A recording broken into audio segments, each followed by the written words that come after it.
Two of our days been like today. The guy we lent money to, he returned our money. We lent him $21,400 and he came back with $23,500. So a little extra. We sent him back with $35K. Yeah, should be seeing a little bit extra profit off of this. Maybe in 1 month we'll have already $3,500 profits. You know, businessing there. We got our Wi-Fi still running, and then we're working on getting another Wi-Fi going through PLDT. I can't really make a service with just. Because we're talking about we buy an almond for us. Oh, what? Remember that last night we talked? No. That last night? I bought some vitamins for my wife so she can become strong. We're working on installing another Wi-Fi somewhere else. So basically it. I ordered 1:40 in the afternoon. Get some food. It's another really big day.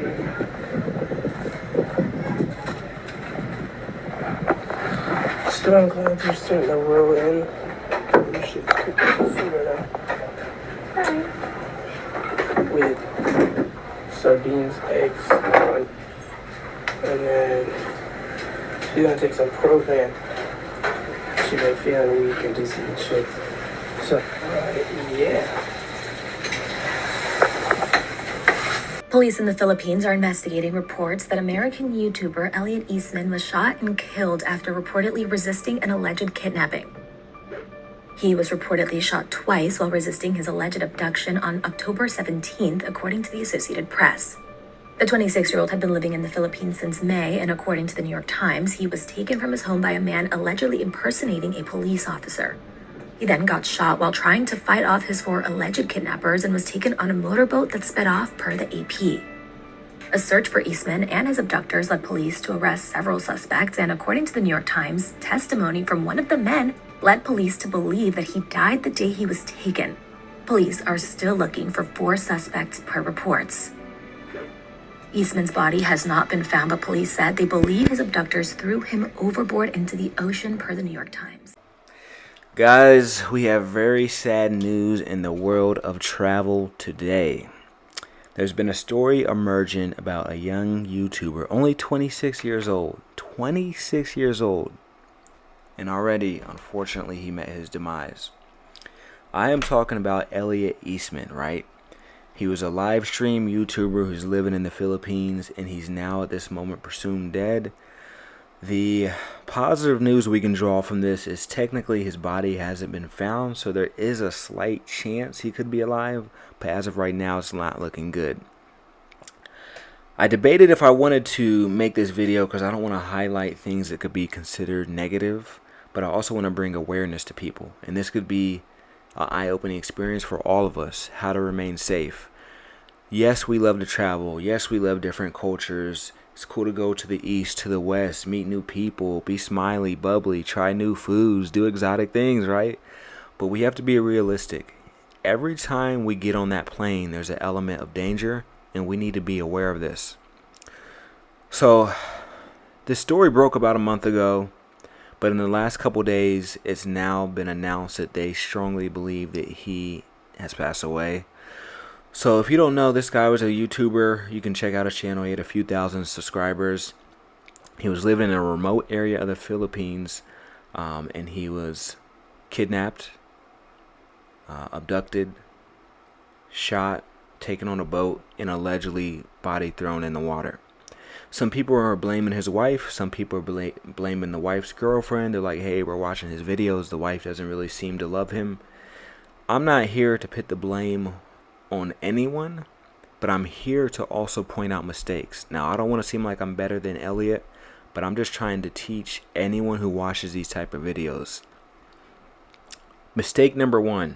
If you listen to the first part of this video, he mentions how one way he would make money is he would lend locals money and they would have to pay interest to him. You got to understand that the southern part of Philippines where he was allegedly deleted at, you know, got to keep it YouTube friendly, I guess you could say, is predominantly Muslim, right? So if you look at that religious text, they practice against lending money for financial benefit, right? Second mistake, all of his videos, he's showing shirt off, barely any clothes, showing he has no weapons, no way to protect himself. He has no other adults around him, so he's an easy target. So the 4 guys that allegedly came in his room, of course they're going to overpower him. It's 4-1. He's just constantly surrounded by children and women. No offense to women or children, but I mean, if you have 4 strong grown men and they're used to kidnapping people, it's not hard to see how they could overpower this guy. I mean, he wasn't extremely big. He didn't have muscles. I'm pretty sure he wasn't that well equipped with the martial arts. He had no firearms. Second mistake, maybe the biggest mistake, he's showing everybody where he lives. I'm like, bro, it's one thing to go, and this is kind of goes to the next mistake as well, because he admits to himself. If you look at his videos, he said, I'm in the red zone. I'm in the red zone. He's bragging about getting kidnapped. Oh, they might kidnap me. I'm waiting for the kidnappers. He's taunting them. So he's going to an area of the Philippines he knows is dangerous. He knows it's a red zone. He knows he shouldn't be there. He knows he sticks out because he's Caucasian and he doesn't look like them. And then he's making videos about, yeah, I'm lending them money. I'm making money off of them.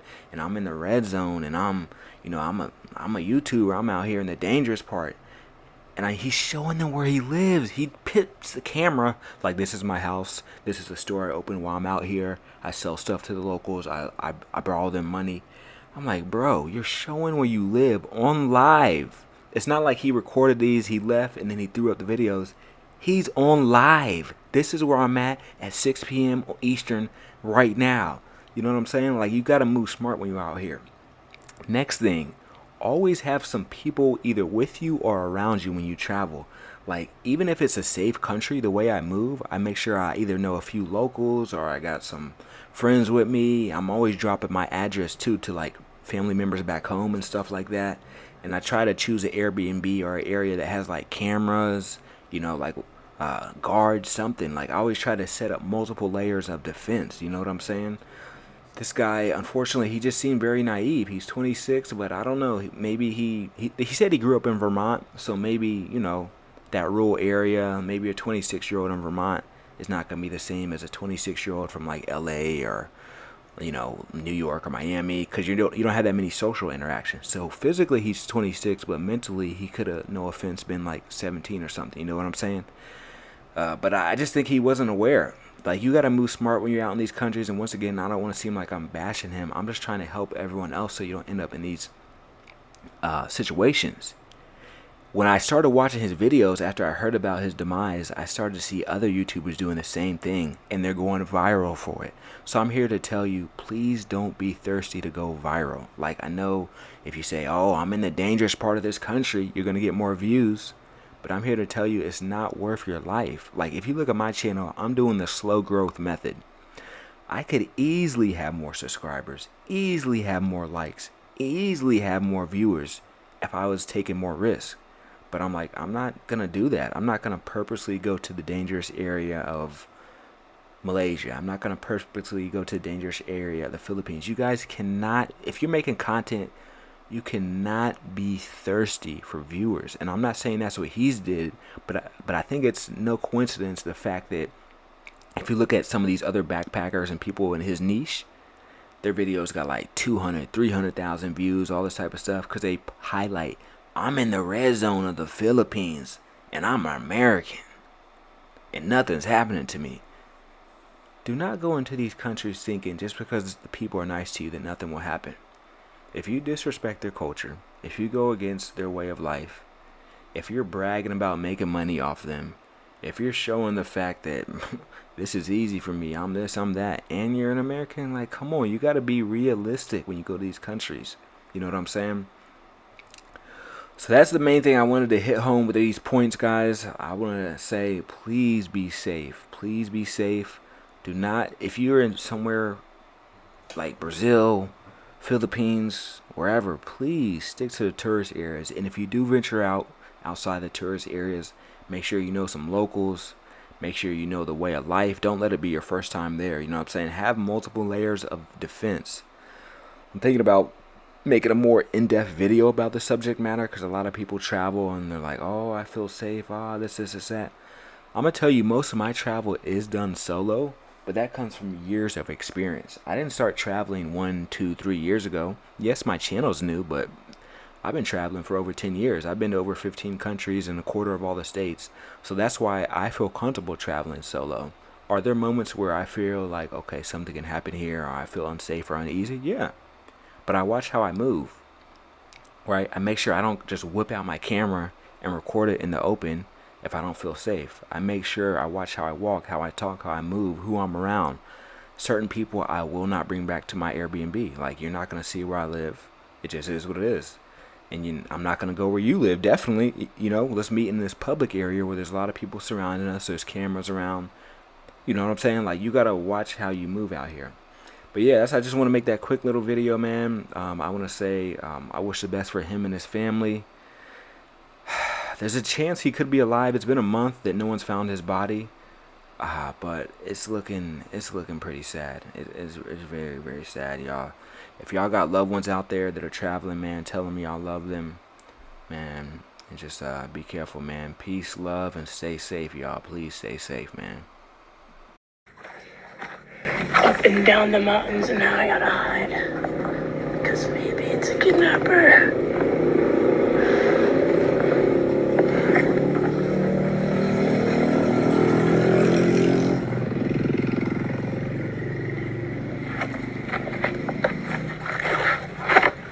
She's super nice. Ako mag-video ko. Okay. You go first.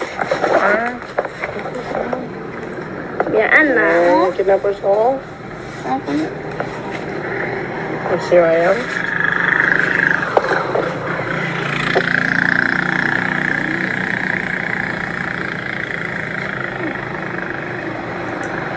Look out.